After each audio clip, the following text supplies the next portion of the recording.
Okay, over to you po. Okay na po? Opo. Okay, ayan. So, of course, good evening everyone. I am so happy, masaya po ako na to share the Word of God. As what Daniel, kung paano niya ako in-introduce, I am a core officer, a pastor ng Salvation Army. So, and also part of NCCP na naging writer sa kanilang vacation church program. So, welcome sa ating ECP Virtual Bible Study.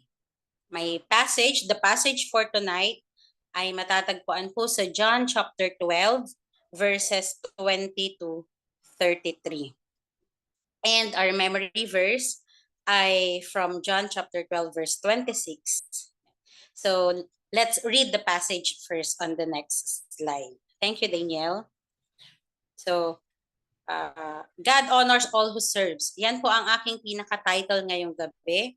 So, matatagpuan ang pinaka-memory verse natin from verse 26. Ang sabi niya sa verse 26 ng John chapter 12, "Whoever serves me must follow me, and where I am, my servant will also be. My Father will honor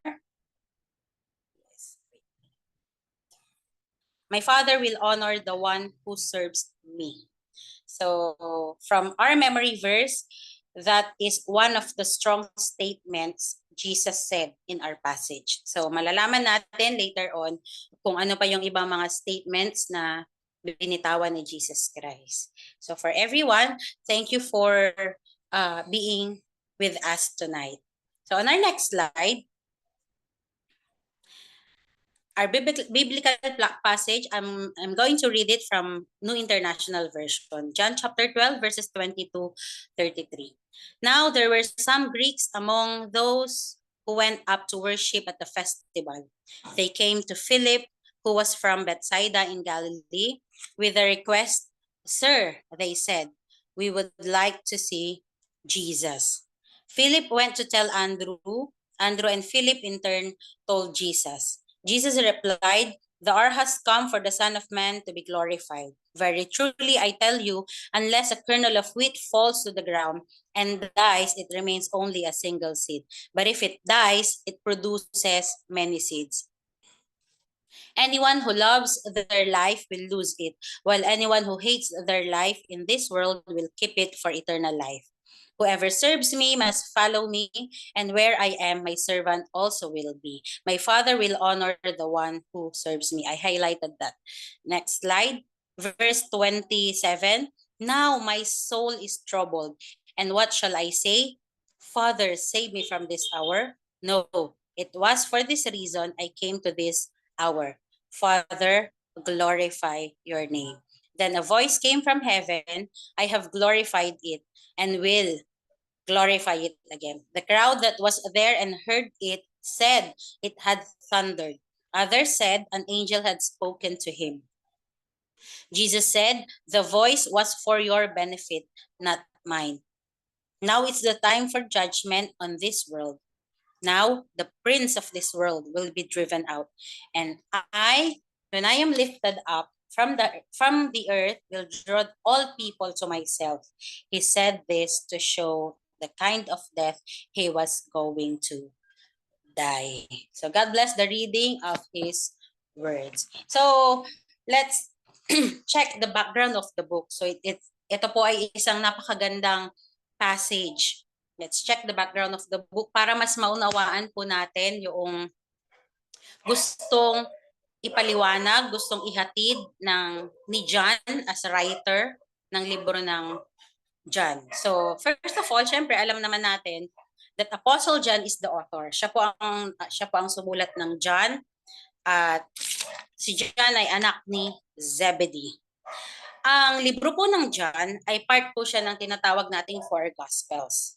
So itong four gospels po na to, yun po yung Matthew, Mark, Luke, and John. Pero ang John po ay hindi po siya part ng synoptic gospels na tinatawag.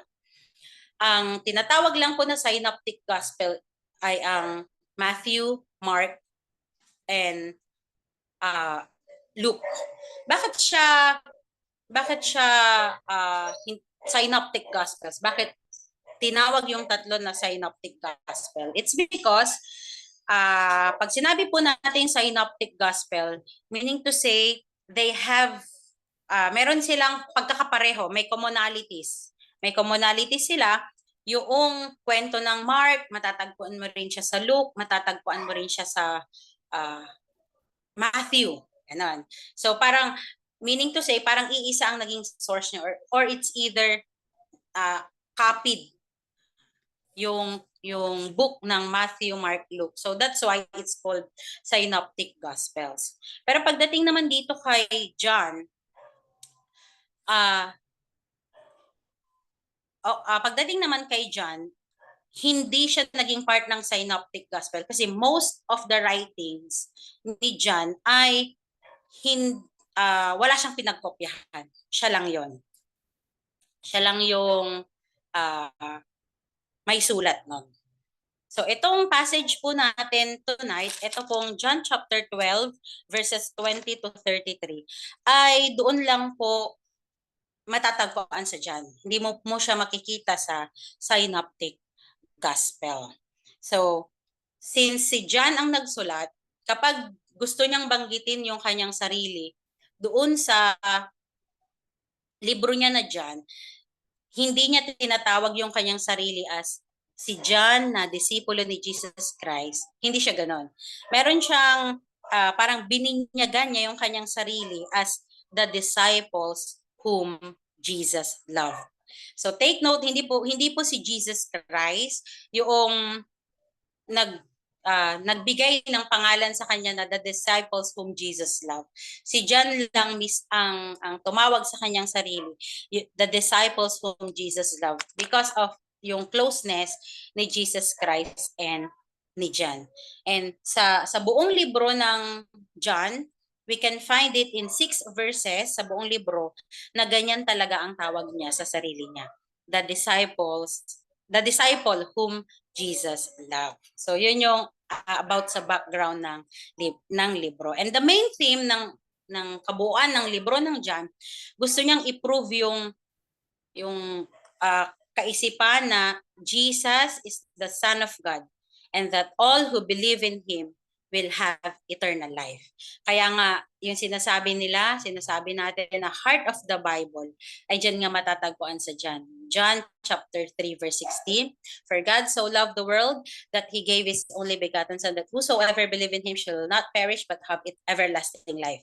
At hindi po natin matatagpuan yung John 3:16 sa synoptic gospels from Matthew, Mark, Luke.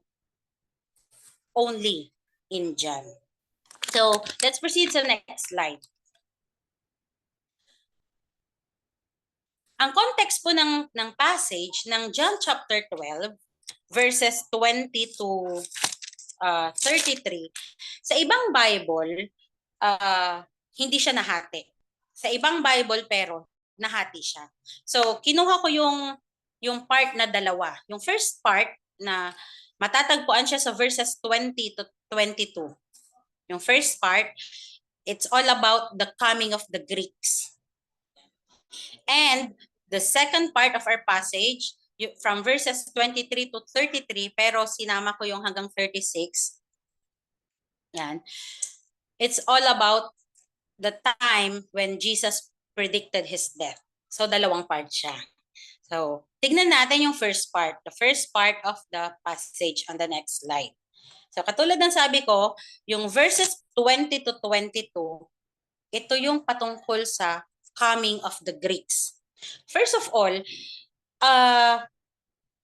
may tatlong question lang akong nilagay dyan. What were the Greeks doing here? What were the requests? Who are the Greeks? Para mas lubos na maunawaan natin yung kabuuan ng passage, kung ano yung gustong ihatid ni Jesus Christ. So, what were the Greeks doing here? Kung babalikan po natin yung binasa natin kanina from John chapter 12, if you have your Bible with you, ang sabi po niya dyan, verse 20. Now there were some Greeks among those who went up to worship at the feast. So what were the Greeks doing here in this passage? They are going to worship at the feast. Yan. So, ano yung request nila? Matatagpuan din yan sa binasa natin. They wanted to see Jesus. Napag-usapan natin, bakit gusto kong i-brought up kung ano yung role na ginampanan ng mga Greeks dito. First of all, ang Greeks po ay originally, hindi po sila Hudyo. They are not Jews. So originally rin, they have their own way of worship. They have their own gods. Meron silang mga kanya-kanya. Kung babalikan natin yung history, ang Greeks ay may nagsabi sa history na kung may Babylonian, may iba-ibang imperyo na sumakop sa mga Israelita, nag-conquer, ang Greeks ay isa sa mga nag-conquer them, na parang it took 150 years na kinonquer ng bansang Greece ang mga Israelita. And to take note of that, sa ganon kahabang panahon, it's either ang Greeks ay ma-impluwensyahan nila ang mga Israelita ng kanilang paniniwala, or either way, yung isang way naman na either ang Israelita, ang Israelites, ang siyang makaapekto sa mga Greeks. Pero kung titingnan natin dito, ang sabi ng verse natin, there were some Greeks among those who went up to worship at the feast. Titingnan natin, yung feast kasi na tinutukoy dyan, nagbasa ako ng ibang mga article about that. And ang tinutumbok ng feast na yan ay yung Feast of the Passover. Na kung titignan natin, ang Feast of the Passover ay mga Israelites lang ang nagse-celebrate niyan. So, bakit ang mga Greeks ay nagpunta diyan? There were some Greeks among those who went up to worship at the feast. Meaning to say, kung uunawain po natin yung passage ng verse 20, these Greeks ay mga converted Greeks, converted to Judaism. Kasi ang religion naman ng mga Hudyo ay Judaism. Griego sila, pero Hudyo na, who belongs now to the religion of Judaism. Yan yung pinaka-nakitang setting kung bakit ano ang role na ginampanan ng mga Griego. So ngayon, kung titignan natin from that passage, yung John chapter 12 verses 20 hanggang 22, yung first part na yan, hin-highlight talaga na nandiyan na mga Griego. So next slide, tignan naman natin yung second part from verses 23 to 33, kasama hanggang 36. Ito naman yung time na predict ni Jesus. Jesus predicted his death. So kung titignan natin yung story ng Biblia, nung nag-request yung Greeks kay Philip na taga Bethsaida, we wanted to see Jesus. Ang ginawa ni Philip, sinabi niya kay Andrew. So si Philip and Andrew, sinabihan nila si Jesus, Jesus, merong gustong makakita sa'yo. So yun yung request. Ngayon, from verses 23 hanggang sa baba, ito yung sinagot. Para bang, gusto niyo ako makita? O sige, ganito. Pero Jesus started by replying and saying, ito yung yung second part ng content ng passage natin na sabi niya, the hour has come. Yan. Sabi niya sa 23, the hour has come for the Son of Man to be glorified. So we can see here in this passage na Jesus referred to himself as Son of Man. And this Son of Man, si Jesus mismo, needs to be glorified. So kung titignan natin, bakit kaya tinawag ni Jesus Christ yung kanyang sarili as Son of Man? So, Son of Man, kung titignan natin yung humanity and divinity ni Jesus Christ, makikita natin dito na pwede naman niyang tawagin yung sarili niya na Son of God, Son of the Father, ganun ba? So, isa sa nakita ko rito is Jesus expressed himself, yung side ng pagiging human, yung humanity niya na ang sabi niya kasi, the hour has come. Nung sinabi niyang the hour has come, he was speaking about his upcoming death. Kasi pinipredict na nga niya yung death. Na ang isang katulad ko, na bagamat ako'y Diyos, pero son of man pa rin ako, kailangan kong danasin yung kamatayan. Pero ito yung twist ng kanyang salita. Sabi niya, the hour has come that the Son of Man. Ito na. Yung the hour has come, it's all about death. Pero nung sinabi niyang to be glorified, dito makikita natin that Jesus was speaking not only about his death, but also about his resurrection. So sabi niya, bagamat dadanas ako, ito yung parating na mangyayari sa aking buhay, mamamatay ako, but hindi yun titigil doon. Sabi niya, the Son of Man needs to be glorified. Yung resurrection na mangyayari din sa kanya. So, maaaring hindi clear sa mga disciples, sa audience niya, kung ano yung kanyang pinagsasabi. And so, on the next slide, makikita natin how Jesus explained to them yung tungkol sa kanyang pag-predict ng kanyang death. Jesus used or made 3 illustrations. 3 ilustrasyon yung ginamit niya where he connected the truth about his death. So, kalahin mo, predict niya yung death. Ibig sabihin, doon po natin talaga makikita yung pagiging omniscient God niya. Yung all-knowing. He knew his death talaga naman. So, para mas ma-explain, mas maintindihan ng nakikinig sa kanya, yung kanyang sinasabi na pinipredict niya yung death. Ito yung 3 illustration na ginamit ni Jesus para ipaintindi. First illustration, yung matatagpuan po sa verse 24. John chapter 12 verse 24. Basahin ko po siya. Sabi niya, I tell you the truth. Unless a kernel of wheat falls to the ground and dies, it remains only a single seed. But if it dies, it produces many seeds. So yan yung una niya. The falling and dying to the ground of a kernel of wheat. If it dies, it will produce many seeds.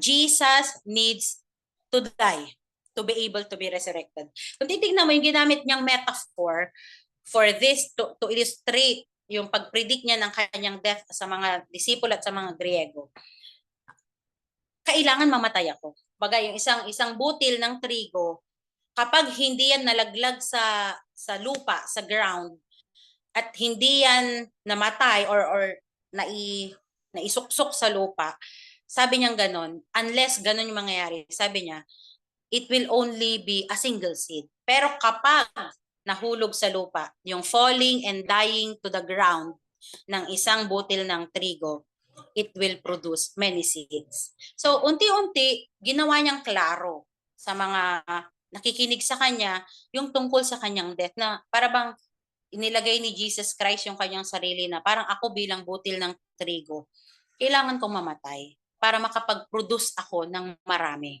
Ano yung maraming yun? Okay, makikita natin yan. Yung, kumbaga, para bang lahat ng gustong sumunod sa akin, lahat ng gustong maging tagasunod ko, pag ako'y nabuhay, maniniwala sila. And now, makakaproduce ako ng mas maraming follower. Kasi titignan natin, maraming pseudo-messiah na siyang naglipana noon na para ba ako si Jesus Christ, I am the Messiah. But all of them failed. Only Jesus Christ rose from the dead.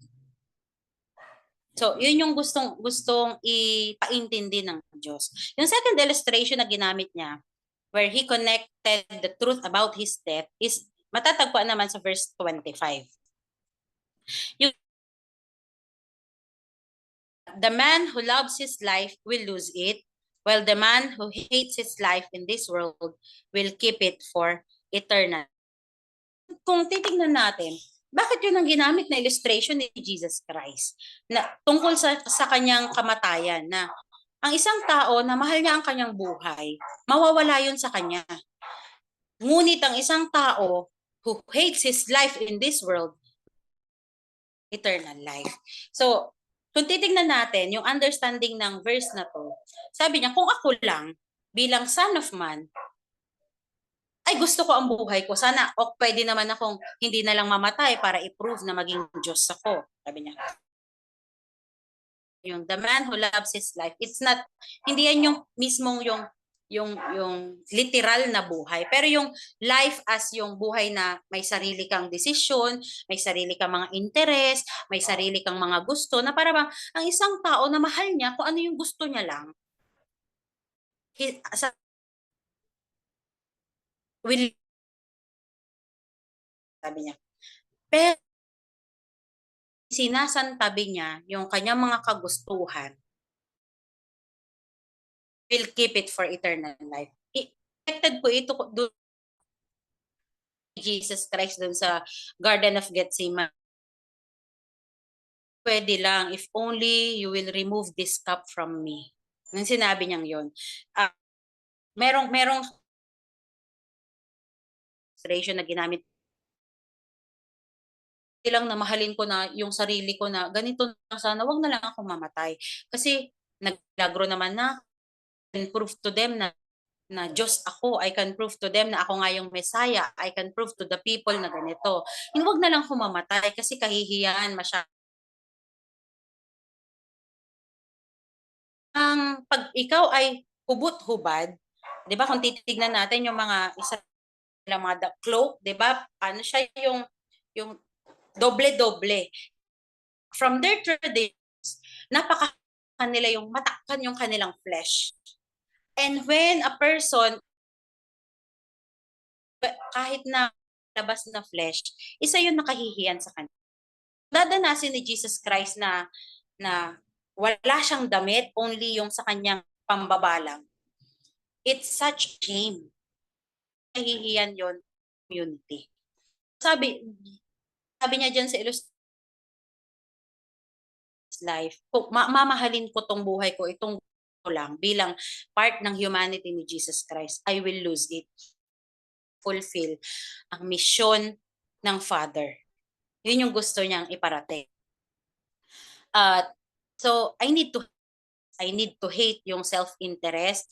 I need to hate kung ano yung para yung pansarili isipan. To be able na makamit ang life ng. So Jesus himself is prepared for eternal life. Eternal life for us. And yung third illustration na ginamit ni Jesus para i-connect yung about his death, predict niya yung kanyang death, yung memory verse po natin ngayon. Verse 26. Whoever serves me must follow me. And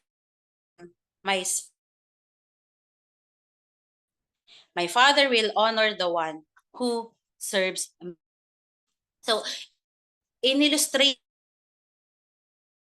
ito sa akin, paglilingkuran sino man na ang sinan na nasaan ako, yung naglilingkod na yon, kasama siya. So, kung nowadays, kung titignan natin, tayo, we consider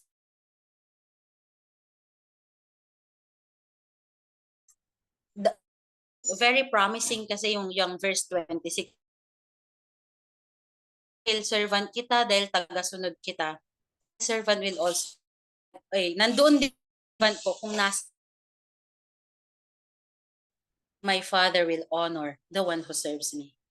Parangalan ng Ama ang maglilingkod sa akin.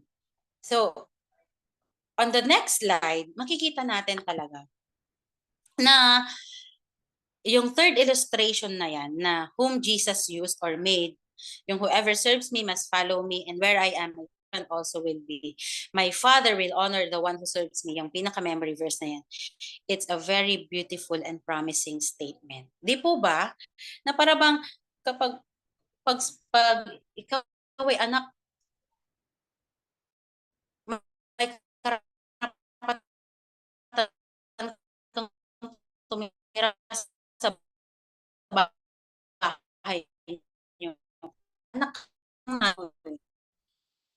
gano'n.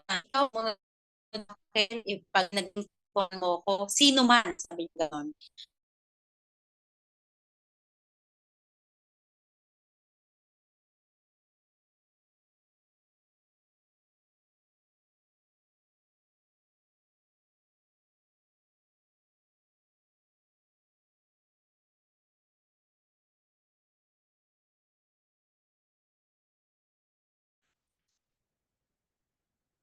Yan. Makikita natin yung sa slide na yon na napakaganda na even Greeks ipinarinig ng Diyos, ipinarinig ni Jesus Christ na hindi lang, 'di ba sa history, Israelites are the chosen. Para bang apple of the eye, favorite ng Diyos kung titignan natin from biblical history. Pero dito, even the Greeks na narinig niya sa mga Greeks, lahat pararangalan. So, kung ako yung Greek, isa ako sa history ng mga isa na nation lang ang isa. Sila lang yung gusto ng Diyos. Yung sinabi ni Jesus dyan, that my Father will honor those who serves me. It draws us talaga dun sa redemptive plan ng dun sa John na God so loved the world, gave His only begotten. Doon naman sa John 3:16 yung masisave kasi dito kasi whoever me, sabi niya doon, my Father will. So, ibig sabihin, only yung gusto ng alan hanggang ngayon kasama tayong lahat. So napakaganda. So tingnan natin the next slide ang pinaka dyan sa ating next slide, sabi niya Jesus the Father honors it. The Jew, sino ka man, kung may mga Ilocano, kung pero dito siya sa Pilipinas, gano'n ba? Kahit whoever serves and follow me, the Father honors it. Di ba ang ganda? Assuring sa so na ngayon na naglilingkod sa Panginoon. Na even may laman yung mga sinasabi niya na kahit mamamatay ako, these are the promises. Yes, sa inyo, the best Christ. Ang gandang he wanted to stress out that serving Jesus or our vain because Father honors it. Kaya on the next slide, serve Jesus, the Father and follow me. Paglingkuran ngayon sa atin, the fit the promise, Father will honor us. Tayo na nag sa atin ng Jesus. Following verses, kung natin yung from 27, na ginawa ni Jesus Christ, na ginamit niya, showed the kind of death he was. Kasi yung pinaka-verse natin from this, the kind of death he was going to die. Wala akong gustong ating passage. Sinabi niya sa verse, now is the time on this world. Now, the prince of yung mission niya na mamatay sa Kalbaryo for in replacement na time for judgment on this world. I-judge niya yung mundo na suppose tayo na makasalanan tayo yung parurusahan. Pero yung sinabi niya dito, now the prince of this world will be taken out. May be my servant. Minsan, may yung mga doubt sa atin na nating paglingkuran ng Diyos. I want to be a servant of Jesus, but I have a lot of shortcomings. I'm not worthy. Yung bang, lahat na lang siguro na pwede. Pero hindi eh. Because of this na ginawa ni Jesus Christ, mundo, this world will be driven out. Forgiven na lahat tayo.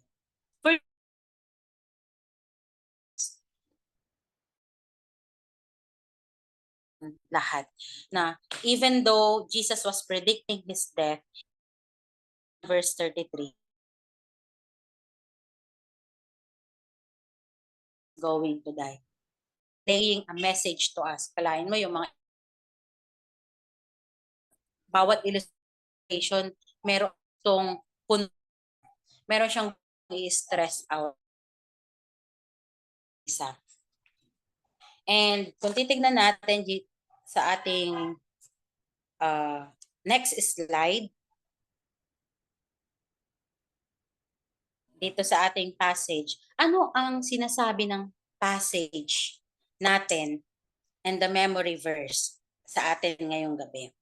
Ay na ako mga Pinoy sa ating pinag-aralan na para bang nakita natin. Una, isang theological principle na nagli-lead ng virtual Bible study. Following Jesus. Serving Jesus. Jesus. Itong panahon na disciples, even maging servant, to be his servants and be humble to render service. Here, yung servanthood and humility should go with each other. Yung pagiging servanthood ay hindi lang pala nasa yung mga naglilingkod sa church na bishop, the deacon, the priest, or kung sino man, hindi siya doon. Pero the calling of servanthood is para sa ating lahat. Yung 3 illustrations na ginamit ni Jesus to tell the truth about other. Ang ganda ng bawat mensahe ng illustration na ginamit niya, from the kernel of wheat, from the man who loves his life will lose it. Ang gaganda, no? Ang gaganda ng kanyang mga gustong and assuring that person who serves Jesus. In the same way, yung follower of Christ must seek honor. He should seek, diba, as her value. Tignan natin nang nabasa ko from Asian Bible na many believe that Jesus came for Jews only. Na dumating si Jesus Christ para sa mga Hudyo lamang. But when Jesus said, dyan sa ating memory verse, if anyone serves me and follow me, if anyone, whoever, sabi niya ganon, Jesus proved it na hindi siya dumating para sa mga Hudyo lang, but for everyone. The Father will honor. Karangalan yon ng Diyos. He referred to everyone, no matter who you are, who we are, whatever race, country, kung saan man tayo nanggaling, Jesus welcomes us all. And this message, Jesus Christ, is for everyone. Meaning the calling for servanthood and the calling to follow is also for everyone. If we follow, if we serve, if where is Jesus, we would be, it is said, we would be talaga. So, nagbigay siya ng message sa atin to confront us na tayo na mga follower and server in service for Jesus, there is a need for us to die sa ating mga to die to ourselves. Because sabi nga niya dyan, serving and following Jesus is not prioritizing our own self, pero si Jesus. 'Di ba? Napakaganda po ng kanyang ginawa. So, kung titingnan natin, meron po akong prepare na reflective questions or questions for reflections for us to ponder. So, tatlong bagay. In what area sa ating buhay is the Lord requiring us to follow and serve Him wholeheartedly? Maaring naglilingkod tayo ngayon, we are serving Jesus, we are serving our Lord. Pero yung ano yung pinaka-specific area ng ating buhay ngayon na based on this passage, based on this Bible study, nire-require ka ng Diyos na paglingkuran siya wholeheartedly. Pangalawang tanong, iisang tanong siya pero dinivide ko siya sa dalawa. Is being a servant and follower of the Lord a burden to you? Why? Na-realize ko tong tanong na to kasi 'di ba minsan in the family gusto mo paglingkuran ng Diyos pero some of the family members ay hindi ganun yung kanilang desire. Example, Sunday, you wanted to go to church, pero yung kasama mo, ay hindi, wag na lang tayong punta ng church, ngayon lang naman tayo lalabas. Ngayon lang. Hindi naman sinabi ni Jesus Christ na masama yung mga gatherings, na paglabas, date, something like that. Pero ang gustong ihatid na mensahe dito ni Jesus Christ, if you follow me and serve me, ako muna. Die on your own self. Ganon. So, minsan, ang pagiging servant and follower of the Lord, sometimes nagiging burden para sa iba. And or yung isang question, are there times when being a servant and follower of the Lord, parang the same lang yung, the same lang pala. And the third question is, what part of your life makes following and serving difficult? It's easy to say kasi na, Lord, maglilingkod ako. Lord, sige Lord, I'll follow you. It's easy to say. Pero merong pa ring part ng buhay natin na following and serving our Lord becomes difficult for us. So, let's reflect on these questions para sa ating small group discussions. Maybe Daniel can.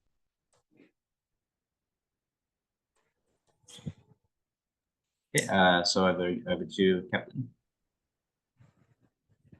Ayan. So thank you very much for all the sharings that we had. Totoo nga naman that along with our difficulties, we need the grace of God. So as part of our virtual Bible study, here are some of the concluding comments na pwede kong i-share, some principles na we have found doon sa ating pag-aaral. First is that we are all needed for service to the King in every possible way. That is our calling. Diba? So, lahat tayo needed for service to the King. Maliit man o malaki ang ating ginagampanan, may inconveniences man, uncomfortable situations, we are all needed for service to the King. Yan po ang ating calling. Second is, there is no way to become like Jesus without the willingness to serve and follow. Diba? We wanted to become like Jesus, pero we are not willing to serve and follow. So yung sinasabi ni Jesus Christ from our memory verse, diba? Whoever serves me and follow me, diba? Napakagandang paalala yun sa atin.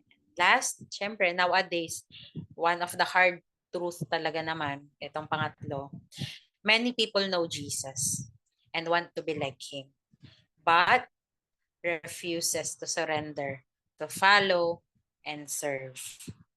So, as part of being in the ministry, being a servant, being a follower of our Lord, ay yung willingness natin to surrender, to follow, and to serve Him wholeheartedly ay napaka-importante.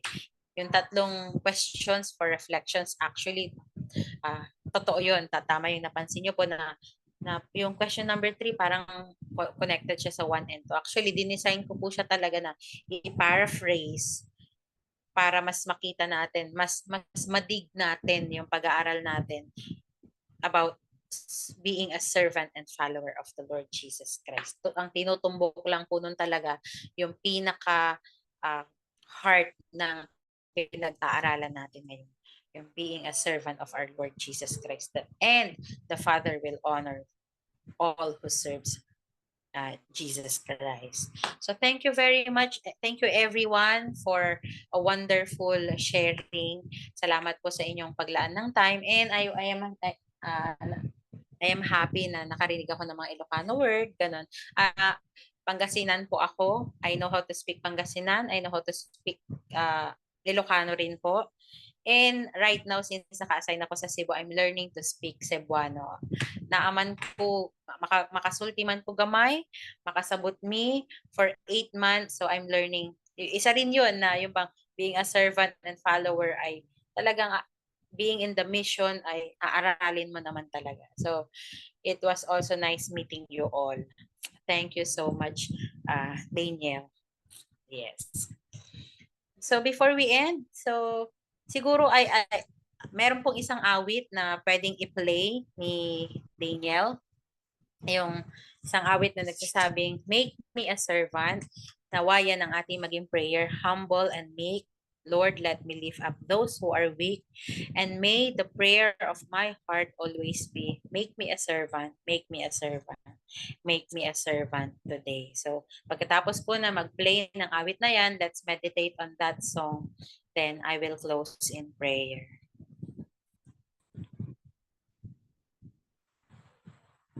Okay, over to you po, Captain. And thank you very much again. So let's pray po. Tayo po'y manalangin. In the name of the Father and of the Son, of the Holy Spirit, Lord, we are thankful, Panginoon, sa wonderful sharing that we had for tonight, Panginoon. Thank you for revealing your words to us. Salamat, Panginoon, for new lessons na iyo pong pinagkaloob sa amin. Maraming salamat, O Diyos, dahil tunay nga na ang sino man na naglilingkod sa iyo, Panginoon, ay pararangalan mo. Salamat sa isang napakagandang pangako para sa amin na naglilingkod, O Diyos. Dalangin ko po na hindi lang sa amin na nandirito sa virtual na to, Panginoon, ang siyang palakasin mo as servant and follower, Lord. But whoever na nasa field, na nasa ministry, nasa mission, Lord, I pray, Lord, na sustain mo ng kalakasan, spiritually, physically, and mentally, all areas of their lives, Panginoon. Dalangin ko po na maging malakas, Lord, ang lahat ng areas ng buhay while doing the mission na in-entrust mo po sa amin, Panginoon. Lord, we are thankful sapagkat may Diyos kami na pwedeng lapitan, Panginoon. May Diyos kami na nagturo sa amin, Panginoon. Salamat dahil ang pinaglilingkuran at ang fina-follow po namin na Diyos ay Diyos na hindi kayang ikumpara sa kahit ano pa. Diyos na mabuti, Diyos na kailanman hindi nagbabago. Thank you, Lord God. Nawa ang lahat ng aming natutunan ngayong gabing ito, Lord. I pray na ma-inculcate sa aming puso't isipan and most especially, Lord, maisabuhay po sa aming buhay in every day of our lives, Lord God. Thank you very much, Panginoon. Thank you for the peace. Thank you for the love. Thank you for the joy in serving you in spite of all the inconveniences and uncomfortable situation na meron kami in the ministry or in our lives, Lord, in our personal and family, in community, in workplace, everything, Lord. Lahat yan ipinagpapasalamat namin. At nakikita namin, Panginoon, na ang paglilingkod at ang pagsunod po sa iyo ay isang pagpapala po sa aming buhay. Salamat dahil tinawag mo kami na maglingkod sa iyo, Panginoon. Salamat, Panginoon, sa gabing ito. Sa iyo po namin pinagkakaloob ang pinakamataas na papuri sa pangalan ng Ama, ng Anak, at ng Banal na Espiritu Santo. Amen and amen.